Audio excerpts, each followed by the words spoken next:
Howdy everybody, what's going on? So I was changing Noah. As you can see, he's not dressed anymore, and I was just gonna put him into some pajamas, and I found out that Noah has extremely cute pajamas and he's not wearing them because I don't change my dolls enough, and when I change them I put them into outfits. But look at this sleeper, Acorns. It's so freaking cute. So we're gonna put this on him. I bought this a long time ago. It's by Angel Deer. Let me show you what I mean when I say he has a lot of cute sleepers. I can't believe it. Look at this. This is by Angel Deer as well. It's a gown. Super cute. We need to put that on him. Lion, the dinosaur. Look at this. Different animals. This beautiful yellow one by Angel Deer. This one by Koala Baby. This one by Koala Baby. He wore this one. But look, this brand new one. Foxes on the feet. Frankie's theme with her new mom is going to be foxes, so that might go with her actually. And this one is beautiful. Have this. Oh my god, we need to put this on there. Ah! Had a wife, but he put her in pumpkin shell. Oh my gosh. So look at all this. Oh dear. Panda. What the heck? We need to change this doll more often. Dinos. We've got way too many sleepers. Okay. So Noah has a clothing problem. Noah, everybody knows your sleeper secret. So yeah, we have issues there. But you know, if I did dress him every day for the remainder of the month, and like maybe the first week into December, I would actually use all of his clothing. He doesn't have like that much. I just panic when I look in there because I don't change my dolls on a very regular basis, although I'm changing them more regularly now. But and I hate to just go into the next season, because I've done this many times, and have tons of fall clothes with tags on it, and here I am going into the spring. I'm like, this is a problem. So yeah, that's why I really stress about using it and saying that he has so much clothes. But honestly, if I just dedicated 2 weeks to changing him straight, we would get through the clothing so fast. And then I'd be like, he doesn't have anything! Because of course I'm always like, oh, they only wear it one time. That's a nasty habit I've had ever since I got into this hobby. But now, like my favorite outfits, I try to have them wear more than once. Actually, outfits that I hold dear to me, try to have them wear more than once because, you know, the outfit's new, so why not wear it more than once? I just built this like horrible way of only letting my reborns wear the outfit one time. Who else has that issue where the doll only wears it one time and that's it? But that's good for this because I share my outfits with you guys. So yeah, then we're gonna put this little hat on him. Super cute. Oh my gosh, he looks adorable. Look at that. Oh, Noah, you're looking so sweet. We need to put your other clothes away. Although I'm gonna use this onesie on one of the new babies I'm making to sell. Today I've been really productive. I've gotten to the creasing stage on 3 babies today. It's still Friday evening, by the way, for me, because I'm recording on Friday evening, and when you see this, it won't be Friday anymore. So yeah, it's still Friday evening. Change him into his pajamas, and he looks so freaking cute. Oh my goodness. I need to look at his PJs and see what I can put Frankie into, because since he has a lot of pajamas, you can share them, mister. I've moved him over to the kitchen area where we paint and hang out most of our time, and got him set up on this blanket. It's from 1982 Hallmark cards. Look at how adorable is it. So cute. Did any of you guys have this? I mean, do you remember seeing it in your baby blanket? I mean, in your baby photos? It's so cute. I know they're enjoying the summer, but he's dreaming of summer. I just thought it went well with the acorns. They're outside. I don't know. Thought it'd be a cute choice. And it's a really cute blanket that I don't share enough. It is so cute. So there he is. He's looking so adorable, just hanging out there. This little one's available on the website. It's a basic art doll, full body. Cool thing is it has no gender, even though it's a full body. I know, strange, but it has no gender, so it could be boy or girl. So if you're looking for a little cute full body preemie, head on over to the website. That's dinner. I know that looks disturbing, but it's chili. Oh my goodness. It's ready. It's vegetarian chili. There's no meat in it. So, it's gonna be yummy. Now it just needs to cool down. Oh, I made biscuits and gravy earlier. I've been on a biscuits and gravy kick. And now it's like, let's have some chili. All right, so we're here now. So today is Saturday. Just gonna be honest with you. It's Saturday. So the first part of the video was Friday, as we talked about. So about 2 weeks ago, I was looking for a cookbook and came across a book that's always been my mom's favorite, and she gave it to me when my parents divorced. So it's called Great American Favorite Brand Name Cookbook. So it's got brands, right? You're cooking with brands. I think it's to like replicate some popular things. My mom's had it for a long time. Look at the pages, they're messed up. So when I got the cookbook out, I found a letter in it. A letter I had never seen before, actually. One that my mom saved from her mother. And it's quite funny the day it was written on. It was 2/18 of 1982. So let's see, March, April, May, June, July. My mom was 3 months pregnant with me. But my mom didn't tell her mom for a very long time that she was pregnant with me. I think she was like a month before the due date. Like I said, my mom's plan was to have me, but not claim me as her own. She was going to have me, and I was the kid that she babysits. And I don't really know how she expected that to carry as I got older, but that was the plan, was that on the holidays, my family went out of town. I must have had like this rich family, and she was like the nanny, the au pair, I don't know, the take care of the one, the babysitter. So that was going to be her plan. My dad told my grandmother about me, like I said, like a month before I was born. Might be the same month I was born. It was really, really close. My mom's always portrayed her mother as like a not loving mother or caring mother. And I just really feel like I was lied to, I guess, my entire life. And I feel really, really bad for my mom's mom because, well, my mom loved my mom so much, you know, as her first child. She left when she was 16 for her own safety, because my grandmother's husband would beat her. I mean, would beat her with anything, remotes, belts, whatever. Would whoop the living daylights out of her. And my mom's mom loved her so much that she didn't want her to get beat anymore. So one day she picked her up from school and had her bags packed to go on Amtrak to go move to my grandparents' house, because something had happened, and Felix, my grandmother, was afraid Felix was going to kill her. That's her stepfather. I don't know what happened, but that's really her true father. Her biological didn't raise her.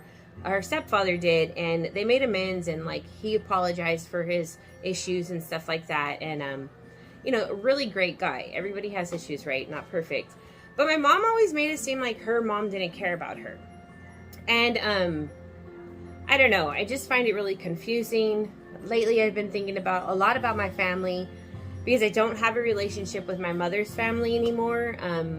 When my grandmother Diane was dying with cancer, you know, Jackie and I were going to see her, and my mother wouldn't. And it just we couldn't actually really go and visit anymore, because my grandmother would be very upset that she couldn't see her daughter, and she didn't understand why her daughter wasn't calling her, because her daughter is on her mom is dying. I mean, literally, she's confined to a bed at this point, you know. And I just kept telling her, Grandma, I really don't know, you know. And I didn't have a good relationship with my grandmother, because my mom always talked horribly about my grandmother, just horribly, you know.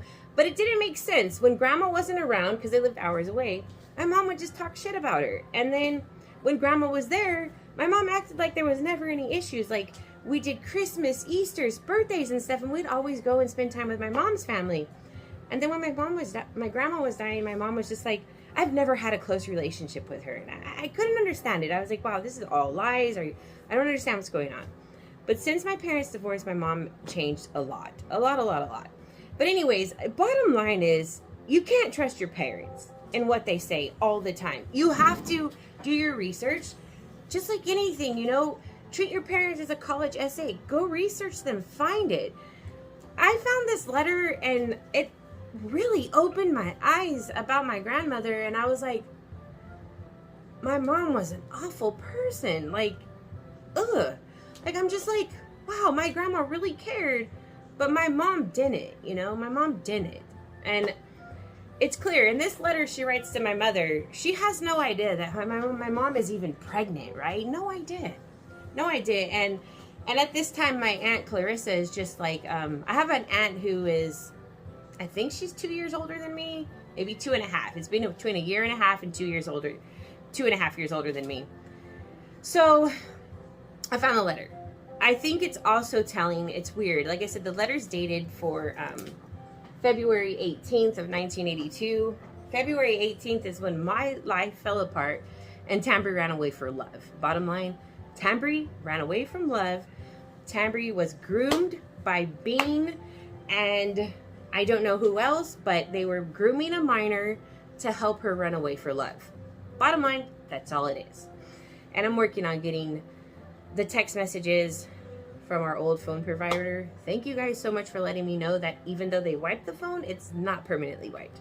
So that was really insightful, helpful information, because I'm left with a lot of unanswered questions, and I really need to know like what was really going on and how my daughter was groomed for this situation to run away when she was 18. And it's fine, you know, be 18 and be an adult, you know, she could have just gracefully moved out. We would have had no problem with that. We're a very open family and always supported Tambry in everything that she did or wanted. As you guys know that. I mean, you see my YouTube. It's all shared there.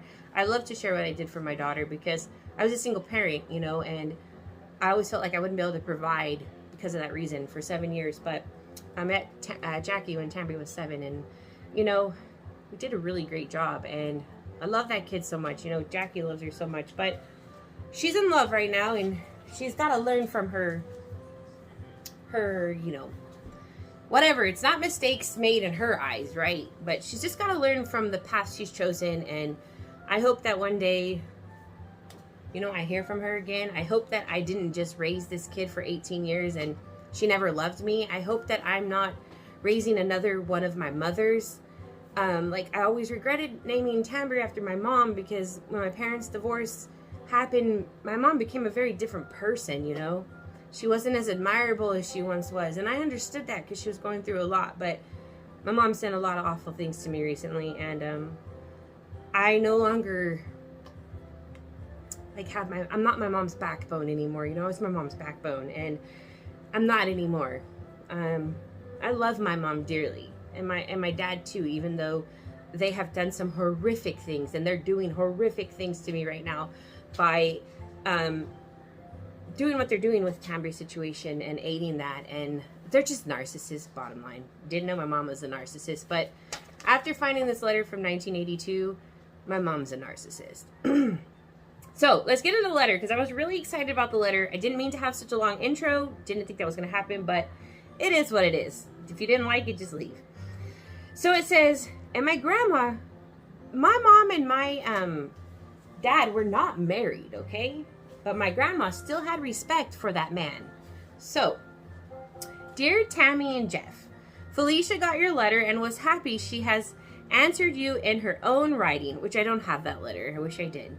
I had to take both the babies to the doctors yesterday. They have a ear infection. Chris seems to have worse than Felicia. So Chris is my aunt, who's the baby in this letter, and she's like, I think she's a year and a half or two. No, she's 2.5 years older than me, I think. Then Felicia is 7 years older than me. But they will both be all right in a few days or so after they take all the medicine. They have to go back to the doctors in 10 days if all goes well. Chris' eyes look a little swollen this morning. I hope she's not setting up a reaction to the antibiotic. My Aunt Krista always has crazy reactions to medication. We are all sick with a bad chest cold. The weather is being so crazy up here. One day it's cold or rainy, the next day it looks like summer. She's talking about Fairfield, California. Your Aunt Tony and I went out to the bowling alley for a few hours last Sunday. You would have thought the world had ended the way everyone carried on around here. The only one who didn't lecture me was Chris. I had a good time, although I did get a little tipsy. Have you guys got a house yet? What are you going to use for furniture? My grandma freaking cared.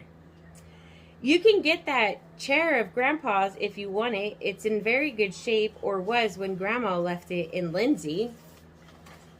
My grandparents lived out in Lindsay, California.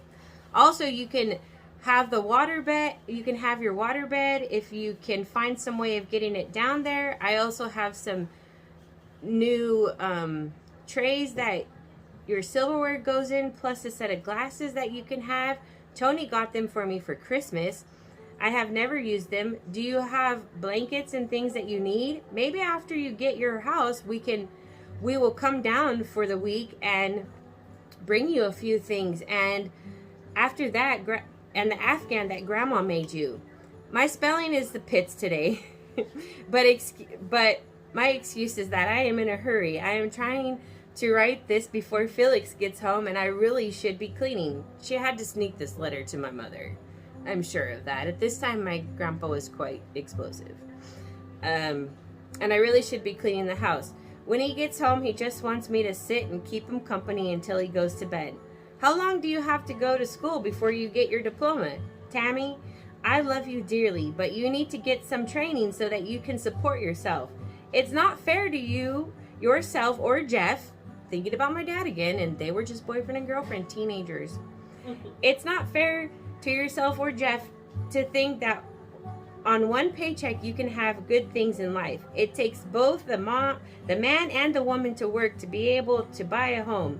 Also, if you and Jeff have home problems, you're home you have a way to take care of yourself. So if my parents had relationship problems, my mom would have a way to take care of herself. She never got a job. So when they divorced, was out. Okay. So get off your lazy ass, get your GED, and go to a trade school. Dental hygienist, bank clerk, whatever. Just get some training. Now is the time, not tomorrow. Tomorrow has a way of never quite making it. Please, Tammy, do something with your life now. I have a lot of laundry to do today. The sun is shining, so perhaps I will hang the blanket on the line. As usual, nothing new is going on around here. At times, it's downright boring. Well, kid, I have to close and get busy around here. Let me know when you get your house and what it looks like. Well, I love you, Tammy, so take care and go to school. Write to us whenever you have the time. Love, Mom. And she gave some addresses. They're really old, but this is just really old personal information. But yeah, it's not valid anymore. That's why I'm sharing it. I mean, I'm sure somebody lives there in Pomona. Yeah, so if I had to think about it, my mom probably didn't write her mother very much. I just don't see it happening. That letter was really eye-opening. Taught me a bit about my grandmother I didn't know. I didn't know she was so loving and caring. And I feel like if my mom had put that fact in there that her mother was loving and caring like that growing up, I would have had a really good relationship with my grandmother. Instead, I didn't have a great one. But it is what it is. So yeah, so that letter is something I've been wanting to share with you guys for a while. It's really sweet. Anyways. Well, I'm not going to lie, I'm having a horrible time around here. I've been in the shower probably 4 times now, since 4 in the morning. It's really hard. Thanksgiving's coming, the holidays are coming, and all I can think is I have one heartless daughter. And I just hope to God that I didn't just raise this child, and she was just using me as a mother, you know? I mean, I know that sounds kind of weird, but I look at my mother's I look at my mom and I look at the letter that my grandma was sending to her, and it's just like I feel like I'm in the same situation. That like history's repeating itself is what I feel like. My mom never really quite fixed anything. That's why she wasn't there when her mother was dying. I mean, how do you let somebody die and all they're doing is begging for is one last Tambry, time? That's exactly what you're doing to your mom. All they're begging is one last time to see their daughter. I don't know. My mom did it. And I feel like I may never hear or see from Tambry again, and it's all over love. It's all over her running away and building this story that if she does talk to me, it makes her look like a liar. That's why I've told her. Just tell him that, hey, I apologize for your lies, and we're talking now. Like, just keep lying again so I can talk to you. But then I just don't think she really cares about me. Bottom line, I don't think she cares.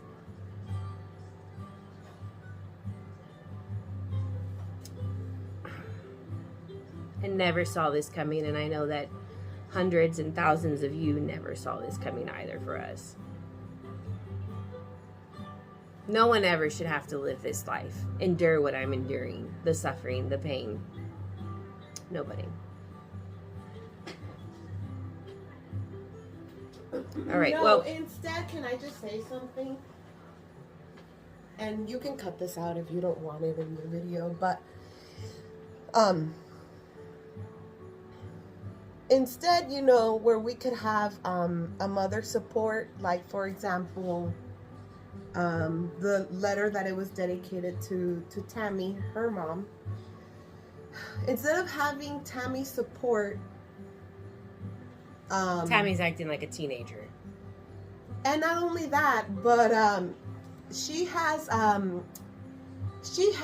injected herself with the bullies, right? The bullies that have been bullying Stephanie, you know, making those Sean, sexual toys. Yeah, and speaking of that, and she's over there saying like, oh, like, I'm so sorry that Stephanie's doing this to you. She's standing up for herself. I'm not doing anything to the bullies. You know, Sean, MJ, Kelly Maple, Lena, Sam. There is something really Kelly wrong Maple with created Tammy. sexual toys for me after I came out about Bountiful Baby and their alleged connection to the Kingston cult.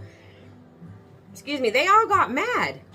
Started bullying me. You should be over here supporting the person you birthed, the person you made. Not over there Sean and Kelly Maple licking their butts. You don't know them, especially Bean. Would you like me to remind Bean the shit you were talking about her when we were at Disneyland? Did you forget that? No, you go over there when she's talking to Graveyard Girl. Ooh, Graveyard Girl. Your mind is in the wrong place, Tammy. And Tambry, you are following in those same footsteps, sweetie. That's why this is why your mom has come on here to make this video, to open your eyes, to make you see. You have seen what your grandmother has done from this age, which is your age, until where she is now. Continue to take her advice, and you will end up in the same place. I am working on babies to sell and customs. Thank you so much to my customs, because all of the customs waiting, and that includes my silicone customs with Sandra. You all told me to take as long as I needed, and I really want to say thank you so much, because once we went into that lawsuit with Bountiful Baby, my mind is gone, and I cannot work under that kind of stress, especially on customs and especially on silicone. So again, Sandra, I'm sorry you're having to wait so long. And Cheryl, I'm so sorry you had to wait so long for your Joseph reborn, but you knew the situation, and you also told me to take as long as I need. So I appreciate all of these customs who told me to take as long as I need, because your dolls are only worked on when I am well, mentally well, because I'm not going to ruin your customs. Some might think, well, you make dolls to sell. That's different. It's just natural flow. It's all go with the flow. Custom is different. I got to think about it, what the mom wants, what the mom likes, and really dial it into how the mom sees the baby. Custom, I can just paint it. If I have mistakes, I got mistakes. I mean, a doll to sell, I can just paint. And if I have mistakes, well, I have mistakes. It is what it is. It's artwork, right? No art is perfect, unless I guess you're printing art, then it might be kind of perfect. But anyways, so this baby here will be available for sale soon. And again, thank you to all my customs who told me to take as long as I needed. I really appreciate you guys. And I just have a couple left and a few silicones to be finished, but I am working on them. Sending that Joseph Reborn home next week, as well as Chase for Maria Scott. Yay, Maria, you've been so amazing. So amazing, Maria Scott. You really have been. So Chase is going to be coming home soon. I'm going to tell you guys what, some people wait and they just never message you. When they message, you're like, oh my God, where have you been? So yeah, but anyway, stay safe, stay positive. Don't give into negative winches unless you're slapping them into place, and we mean metaphorically, because those winches seem to take life too serious. Stay safe, stay positive.